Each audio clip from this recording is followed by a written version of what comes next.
Hello, everybody. My name is Luke the Jonin, and welcome to a NTE or Neverness to Everness review. So, as I'm recording this, Neverness to Everness came out about a week ago now, and I just want to give my honest thoughts about some of the things that I've seen them do, some of the things that I've seen them remove, and first and foremost, I want to talk about the story. So, the story starts off relatively strong. That first cinematic was pretty good. But after that, I kind of started to log out of the story a little bit. It's not necessarily bad. I think it was right after the Tagido quest where Tagido goes on a date. That was right around the time that I found out that the game had generative AI assets left over from betas for placeholders in the full release. I don't believe I've ever actually stated my opinions explicitly on generative AI and AI itself on the channel anyway, but I will do so now. AI has good uses. AI has purposes. Generative AI does not. Generative AI simply just steals from artists. Artists could still create concept art because that's what people have done in the video game industry for years. They had an idea, they drew it down on paper, somebody made it in Blender or whatever, and then pushed it into a game. There are thousands and thousands of games from before AI was a thing or generative AI was a thing. I have a very firm stance on being anti-generative AI, and I have dropped games in the past for simply having those assets in the game. So why am I giving Neverness to Everness a second chance? A large part of that is due to how many references that I can find in the game. Like, I've seen Pokemon references, I've seen Your Name references, I've seen so many references. There might have even been one to Star Rail, but as I said, they have patched that stuff out.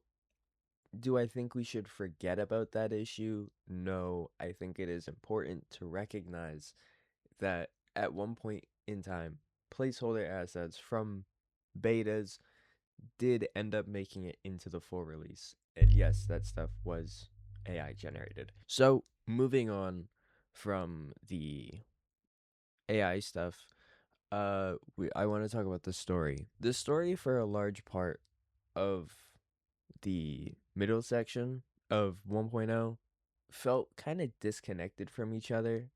And I think the best way for me to describe it is like a SpongeBob episode. They're connected because the same characters are there, but like stuff from previous quests don't pop up again like at all. And I don't think that's a bad thing. And I will say, I very much enjoy the style of storytelling that they do, where the characters are very animated, but they're not over animated like they are with Zenless, for example. There's always that one quest for me personally where it it pulls me into the story, and for example, with Sariel, it was the Doomsday Beast. Arcanite's Enfield, it was Wooling.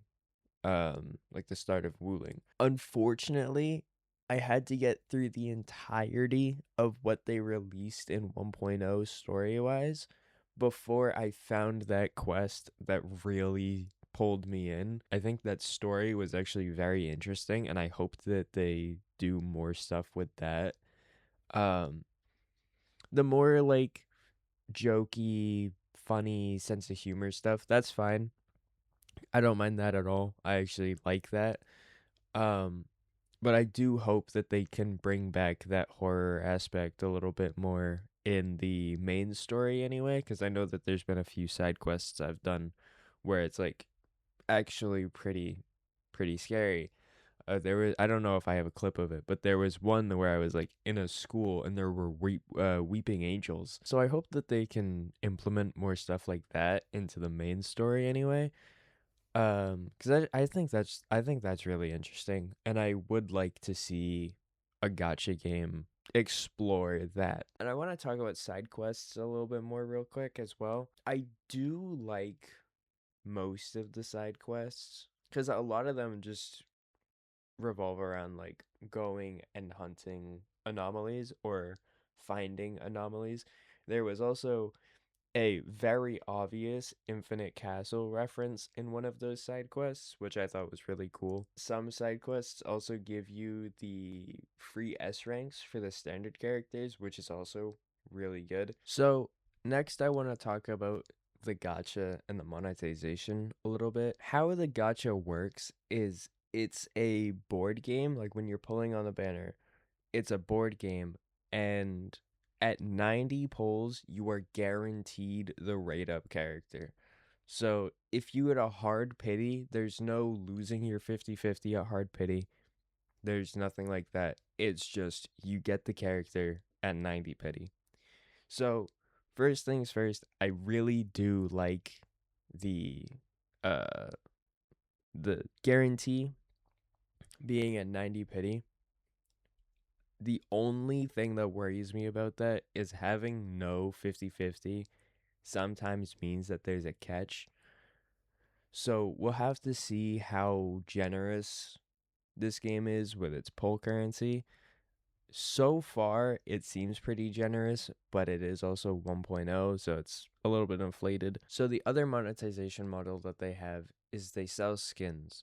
So some of these skins you can earn through playing the game and using them using fawns or raising characters' bond levels, or you can also just buy certain skins. From everything I've seen, all of the skins are roughly $15 to $20, which is usually about how expensive skins are. Lastly, I want to talk about the gearing system a little bit. Pretty similar to the gearing system if you've played Star Rail. You go and farm a cavern, or I believe it's called a rabbit's foot or rabbit hole in Neverness, Everness. But you go and spend your stamina, and then you get rewards, and that gives you like cosmic damage boost or Lakshaka damage boost or what some element, or there can be like a crit rate main stat or whatever. Farm the correct materials right through the game. You don't have to look up any external guides. You don't have to go on YouTube and look up a E6 S5 Chiz build. You can just go into the character guide and just look at what they need through the game, which is very nice. And I quickly want to touch on how combat feels. Combat is very hit or miss a lot of the time. It either feels very fluid and it feels like all of your inputs are recognized and everything, and then sometimes it just feels like none of your inputs are recognized. There have been multiple instances where I've gotten a perfect dodge and I've still taken damage. Sometimes that damage killing my characters. So it doesn't feel great all the time, but it feels really good when it's actually working as intended. But yeah, overall, I think Neverness to Everness shows a lot of potential, and I do think this game can be great. I think right now it's just sitting at like being a good game, but I think it can be great. I am going to continue following this game because I really want to see how this game improves as time goes on. I think that's about everything. I will say though, playing Neverness to Everness makes me so much more excited for Ananta. I cannot wait for Ananta. I think that game is also going to be fucking incredible. I think I'm going to end this one here. If you guys enjoyed, leave a like and subscribe, and I will see you guys in the next one. Have a blessed day, y'all.